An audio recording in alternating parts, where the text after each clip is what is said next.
Hi all, welcome back to another new video.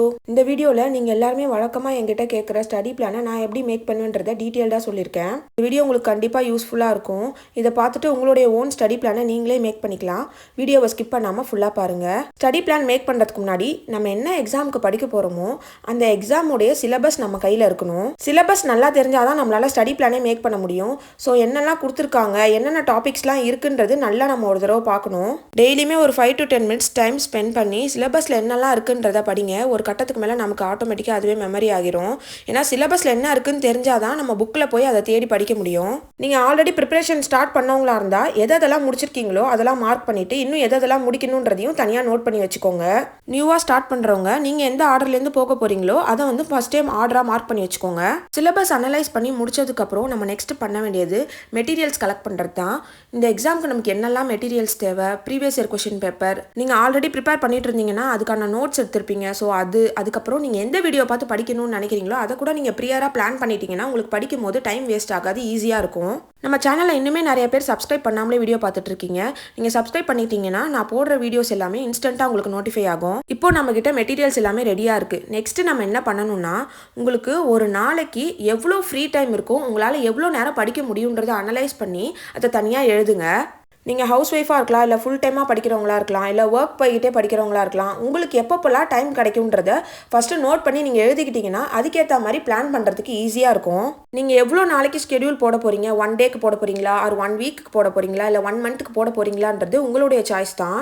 இப்போ தான் நியூவாக ஸ்டார்ட் பண்ணி ஸ்டடி பிளான் போட்டு படிக்க போகிறீங்கன்னா ஃபஸ்ட்டு ஷார்ட் டேர்ம் கோலாக ஒரு 1 வீக் ஆர் 2 days 3 days அந்த மாதிரி பிளான் போட்டு அதை சக்ஸஸ்ஃபுல்லாக முடிச்சுட்டு அதுக்கப்புறம் நெக்ஸ்ட் பிளான் போடுங்க.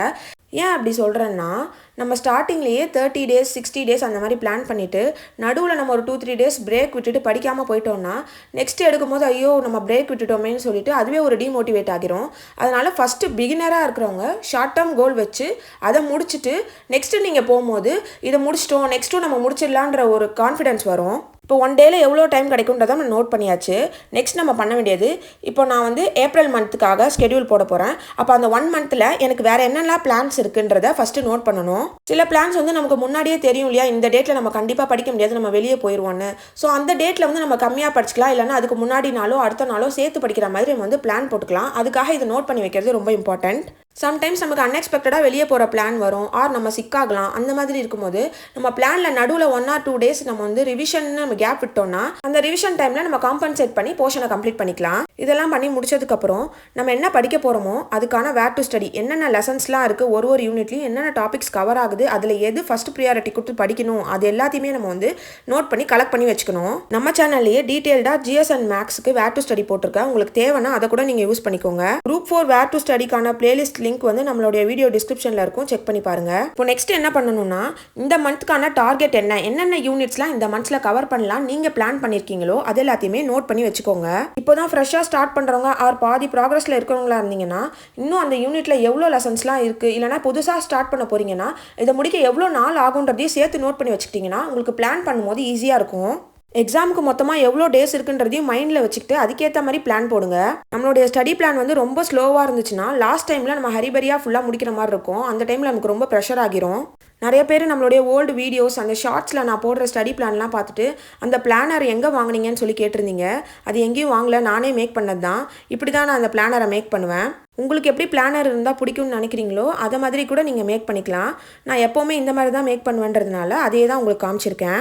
நான் யூஸ் பண்ணியிருக்க ஷீட்டுமே ஜஸ்ட் A4 சைஸ் பேப்பர் தான், வேறு எந்த நியூ மெட்டீரியலும் நான் யூஸ் பண்ணல. இந்த மாதிரி ப்ராப்பராக மேக் பண்ணுறதுக்கு முன்னாடி பிகினராக இருக்கிறவங்க ரஃபாக ஒரு பேப்பரில் உங்களுடைய பிளானை எழுதிட்டு அது கரெக்டாக இருக்கான்னு செக் பண்ணிவிட்டு அதில் ஏதாவது சேஞ்சஸ் இருந்துச்சுன்னா அதையும் மாற்றிட்டு அதுக்கப்புறமா இதில் எழுதிக்கோங்க. இதிலே நீங்கள் ஸ்ட்ரைக் அவுட் பண்ணி அந்த மாதிரி எழுதுனீங்கன்னா உங்களுக்கு பிளான் பார்க்குறதுக்கே பிடிக்காது, அதுக்கப்புறம் படிக்கிற மூடும் போயிடும். ஸோ இந்த மாதிரி 30 daysக்கு பாக்ஸ் வர மாதிரி கேல்குலேட் பண்ணிவிட்டு நீங்கள் அந்த மாதிரி போட்டுக்கோங்க. இந்த வீடியோ பார்த்து உங்களுடைய ஓன் ஸ்டடி பிளான் நீங்கள் மேக் பண்ணிங்கன்னா இன்ஸ்டாவில் என்னை டேக் பண்ணி ஸ்டோரி போடுங்க, நான் அதை என்னுடைய ஸ்டோரியில் ஷேர் பண்ணுறேன். இந்த மாதிரி ஸ்டடி பிளான் நீங்களே போட பழகிட்டீங்கன்னா அதுக்கப்புறம் வேறு யாரோடைய ஸ்டடி பிளான் உங்களுக்கு தேவைப்படாது. உங்களுக்கு எப்படி தேவையோ உங்கள் கன்வீனியன்ட்க்கு ஏற்ற மாதிரி நீங்களே ஸ்டடி பிளான் மேக் பண்ணிக்கலாம். அந்த மந்த்துக்கான டேவும் பாக்ஸில் நான் வந்து ஃபில் பண்ணிகிட்டு இருக்கேன். நீங்கள் ஒரு டேக்கு எவ்வளோ சப்ஜெக்ட் படிக்க போகிறீங்களோ அதுக்கு நேராக அது எந்த டைமிங்கில் படிக்க போகிறீங்கன்றதையும் ஷார்ட்டாக நோட் பண்ணி வச்சுக்கிட்டிங்கன்னா உங்களுக்கு ஈஸியாக இருக்கும். நான் என்னுடைய ஸ்கூல் டேஸ்லேருந்தே இந்த மாதிரி தான் ஸ்டடி பிளான் மேக் பண்ணி படிப்பேன். Group 4 எக்ஸாம் ப்ரிப்பரேஷன் ஸ்டார்ட் பண்ணதுக்கப்புறமும் இதே தான் நான் ஃபாலோ பண்ணிகிட்டு இருந்தேன். இந்த யூடியூப் சேனல் ஸ்டார்ட் பண்ணதுக்கப்புறம் போட்ட ஸ்டடி பிளான் எல்லாத்தோடைய வீடியோஸுமே நான் வந்து ஆல்ரெடி ஷேர் பண்ணியிருக்கேன். அந்த பிடிஎஃப் லிங்க்குமே நம்மளுடைய டெலிகிராம் சேனலில் இருக்குது. உங்களுக்கு தேவைப்பட்டால் அதை யூஸ் பண்ணிக்கோங்க. அதை பார்த்துட்டு நீங்கள் உங்களுடைய பிளான் மேக் பண்ணிங்கன்னா ஸ்டார்டிங்கில் நான் எப்படிலாம் படிச்சிருக்கேன்றதை பார்த்து உங்களுக்கு ஒரு ஐடியா கிடைக்கும்.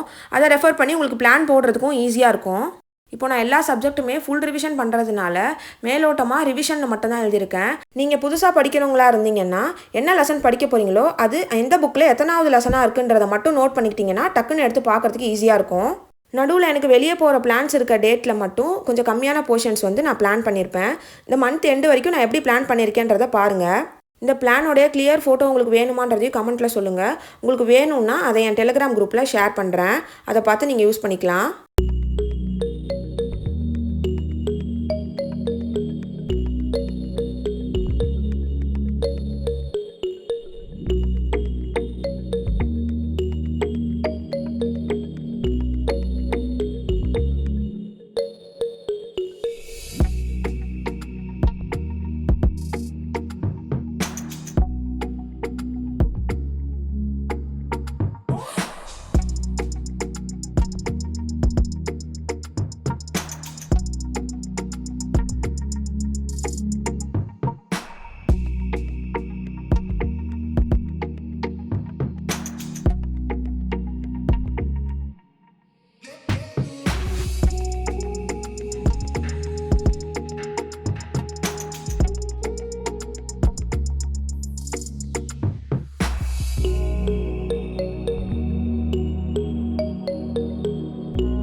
இப்படி தான் நான் என்னுடைய ஸ்டடி பிளானை யூஸ்வலாக மேக் பண்ணுவேன்.